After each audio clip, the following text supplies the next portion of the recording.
నమస్తే. దేశంలో రాష్ట్రాలలో ఒక సిస్టంలో మార్పు రావాలి, కదలిక రావాలి. ఆ సిస్టమే ఎడ్యుకేషన్ సిస్టమ్. మన దేశంలో ఎడ్యుకేషన్ సిస్టంలో చాలా మార్పులు రావాలి, చాలా కదలికలు రావాలి, నూతన మార్పులు రావాలి. ఇవాళ దేశంలో కానీ ముఖ్యంగా రాష్ట్రాలలో ప్రభుత్వ విద్య ఏ రకంగా ఉందో మనకందరికీ తెలుసు. దేశంలో ఉన్నటువంటి రాష్ట్రాలు ఎంత బడ్జెట్ కేటాయిస్తున్నావో కూడా తెలుసు మనకు. ఆ బడ్జెట్ తోటి కనీసం కొన్ని స్కూళ్ళను కూడా బాగుపరచలేని పరిస్థితి, కొన్ని స్కూళ్ళకు తలుపులు కూడా పెట్టలేని పరిస్థితి, ఇంకా కొన్ని స్కూళ్ళకు కిటికీలు కూడా పెట్టలేని పరిస్థితి, ఇంకా కొన్ని స్కూళ్ళకు బెంచీలు కూడా వేయలేని పరిస్థితి. ఆ బడ్జెట్ తోటి దేనికి సరిపోదు ఆ బడ్జెట్? 100%. కొన్ని స్కూళ్ళ కంపౌండ్లు కూడా కట్టలేని బడ్జెట్ ఉంటుంది. ఎంత దరిద్రం అంటే ఈ దేశంలో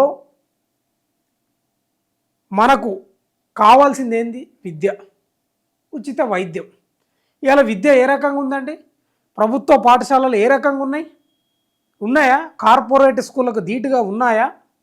లేవు. ప్రభుత్వ స్కూళ్ళల్లో చదువుతున్నది ఎవరు? ఇప్పుడు బీసీ, ఎస్సీ, ఎస్టీ వర్గాలకు సంబంధించిన పిల్లలు చదువుతున్నారు. ఇక అగ్రవర్ణాలకు సంబంధించిన ఒకరో ఇద్దరు ముగ్గురో ఉంటే ఉండొచ్చు, అది పెద్ద లెక్క కాదు. కానీ బీసీ, ఎస్సీ, ఎస్టీలు చదువుతున్నటువంటి విద్యార్థులు చదువుతున్నటువంటి ఆ ప్రభుత్వ స్కూళ్ళు ఏ రకంగా ఉన్నాయో నిజంగా మనం చర్చించుకోవాలి. పెచ్చులు ఊడిపడుతున్నాయి, కిటికీలు లేవు కొన్ని స్కూళ్ళకు తలుపులు కూడా లేవు. ఓ తలుపు ఉంటే ఓ తలుపు లేదు, తలుపులుంటే రంధ్రాలు పడి ఉన్నాయి, కింద బండలు ఫ్లోరింగ్ లేచిపోయినాయి. ఈ రకంగా ఉన్నాయి. ఎక్కడ పోతుంది బడ్జెట్? ఎందుకు 10% పైగా బడ్జెట్ ప్రవేశపెట్టలేకపోతున్నారు అనేది ఒక ప్రశ్న. అయితే కాక్రోచ్ జనతా పార్టీ ఒక బలమైన స్టాండ్ తీసుకుంటా ఉంది. మామూలు స్టాండ్ కాదు, తమాషా స్టాండ్ అసలే కాదు. మొన్నటి వరకు జంతర్ మంతర్లో పెద్ద ఉద్యమం చేసి ధర్మేంద్ర ప్రధాన్తో రాజీనామా చేయించారు. పట్టుబట్టి లాఠీలకు ఎదురొడ్డి, బాష్పవాయు గోళాలకు ఎదురొడ్డి బారికేడ్లను తోసుకొని రక్తాలు గారుతున్నా కూడా వాళ్ళు అనుకున్న లక్ష్యాన్ని సాధించారు. నెక్స్ట్ ఫోకస్ పెడుతున్నది దేశంలో ఉన్నటువంటి ప్రభుత్వ స్కూళ్ళ మీద, ప్రభుత్వ విద్య మీద ఫోకస్ పెడుతున్నారు. 100% ప్రభుత్వ స్కూళ్ళను తీర్చిదిద్దాలే. పార్లమెంటును కట్టుకుంటారు మంచిగా, అసెంబ్లీలను మంచిగా కట్టుకుంటారు, సచివాలయాలను మంచిగా కట్టుకుంటారు. మరి ఎందుకు ప్రభుత్వ స్కూళ్ళను కట్టరు? ఎందుకు కట్టరు?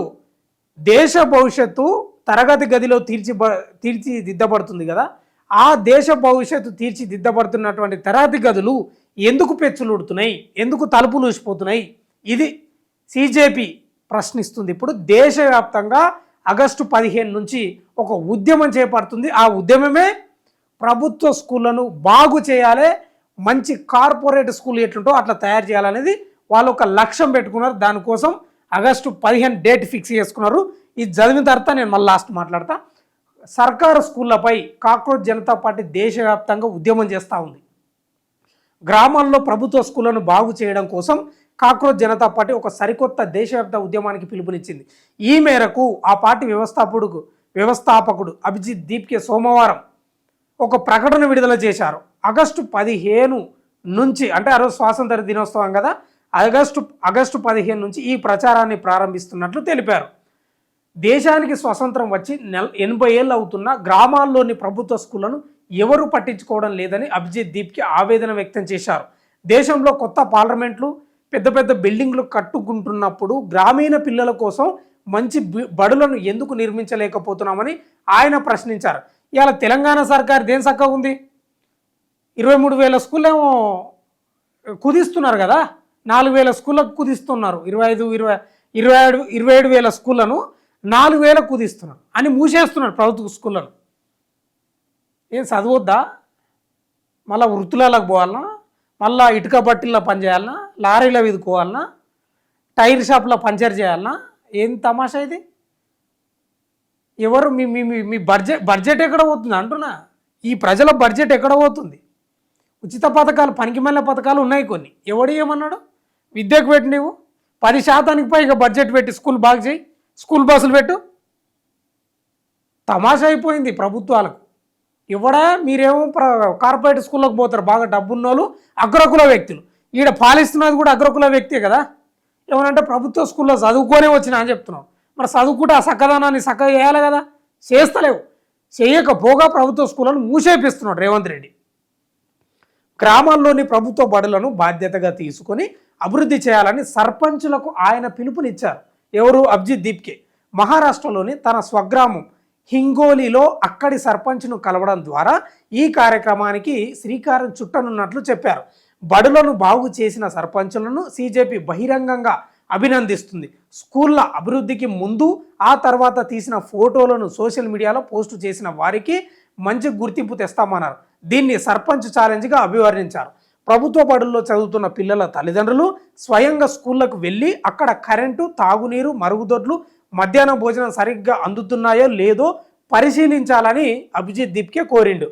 స్కూళ్ళలో ఏవైనా సౌకర్యాలు లేకపోతే తల్లిదండ్రులు వాటిని వీడియో తీయాలని, పిల్లల చదువు బాగుండేలా చూసే హక్కు అందరికీ ఉందని అభిజిత్ దీప్కే గుర్తు చేశారు. త్వరలోనే సీజేపీ సోషల్ మీడియా పేజీల్లో ఒక ఆడిట్ ఫారంను అందుబాటులో ఉంచుతామని, అందులో నింపిన వివరాలు, వీడియోలను కాంటాక్టు కాక్రోచ్ జనతా పార్టీకి మెయిల్ చేయవచ్చని తెలిపారు. పెద్ద నగరాల్లోని పిల్లలతో సమానంగా గ్రామాల్లోని రైతులు, కూలీల పిల్లలకు కూడా మంచి వసతులు అందాలన్నదే ఈ ప్రచార ముఖ్య ఉద్దేశమని సీజేపీ స్పష్టం చేసింది. ఇదివరకు ఢిల్లీలోని జంతర్ మంతర్ వద్ద నీట్ పరీక్షల పేపర్ లీకేజీలకు వ్యతిరేకంగా 36 రోజుల పాటు సీజేపీ ఆధ్వర్యంలో పెద్ద ఉద్యమం జరిగిన విషయం తెలిసిందే.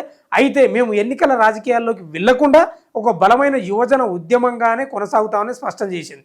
ఈ ప్రచారం కోసం క్యా బోల్తీ పబ్లిక్ అనే నినాదాన్ని కూడా ఖరారు చేసింది. ఇది సీజేపీ తీసుకున్నటువంటి నెక్స్ట్ ప్రోగ్రామ్ ఏంటంటే ప్రభుత్వ గ్రామాలలో ఉండే, పట్టణాలలో ఉండే ప్రభుత్వ స్కూళ్లను బాగు చేయాలని దాని పేరే సర్పంచ్ ఛాలెంజ్గా పెట్టుకున్నారు. సర్పంచ్లకు కూడా బాధ్యత ఉండాలి, తల్లిదండ్రులకు కూడా బాధ్యత ఉండాలి, ఇంకెక్కువ మాట్లాడితే గ్రామ ప్రజలకే బాధ్యత ఉండాలి. పోవాలి, చూడాలి, ఏముండే ఏం లేవని చెప్పాలి, వీడియోలు తీయాలి. 100% మనం ప్రశ్నించగానే ఇట్లుంది. ప్రభుత్వ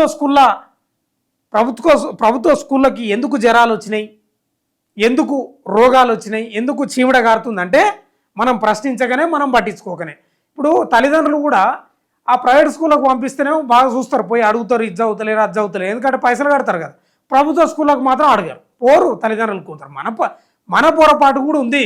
అందుకే కాక్రోచ్ జనతా పార్టీ ఈ ఉద్యమాన్ని తీసుకున్నది. తీసుకోవాలి. దేశంలో విద్యపై ఒక కదలిక రావాలి, ఒక మార్పు రావాలి, ఒక వైబ్రేషన్ రావాలి, సమూలంగా మార్పులు జరగాలి. ఆ పెచ్చులు ఊడిపోవడు, చెట్ల కింద బోధించుడు, బెంచీలు లేకపోవడు, బయట కూస్తే కోతుల బెడద, ఇదంతా పోవాలి.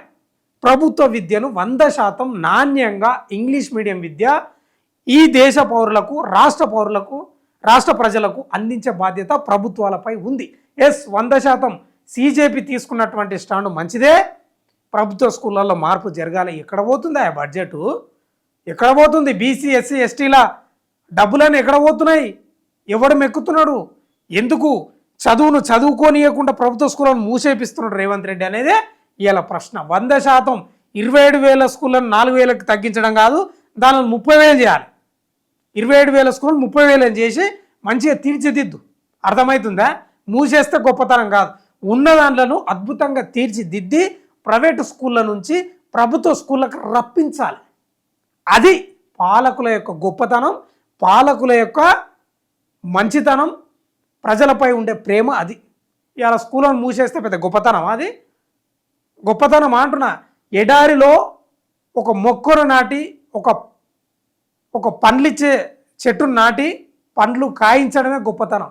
ఈ ఎడారి కదా, ఉతదతి ఉండతి అంటే కాదు కదా. 100% సీజేపీ తీసుకున్నటువంటి ఈ స్టాండ్కు ఆగస్టు 15 నుంచి స్టార్ట్ అవుతుందంట. సర్పంచ్ ఛాలెంజ్ అంట దీని పేరు. 100% ప్రభుత్వ విద్యపై చర్చ జరగాలి, మార్పులు జరగాలి, సమూలంగా జరగాలి. ఈ దేశంలో పెద్ద రోగం, పెద్ద జాడ్యం ఏంటంటే ప్రభుత్వ విద్య నాణ్యంగా ఇంగ్లీష్ మీడియం విద్య చాలామందికి, ప్రజలకు, విద్యార్థులకు అందట్లేదు. దీనికి సీజేపీ ఇవాళ ఒక కంకణం కట్టుకున్నది. ఆ కంకణం కట్టుకొని ప్రజల్లోకి పోతుందంట, గ్రామాలు తిరుగుతుందంట. మరి వాళ్ళ ఉద్యమం మంచిదే కాదా మీరు చెప్పాలి. చూస్తూనే ఉండండి మన తొలి వెలుగు.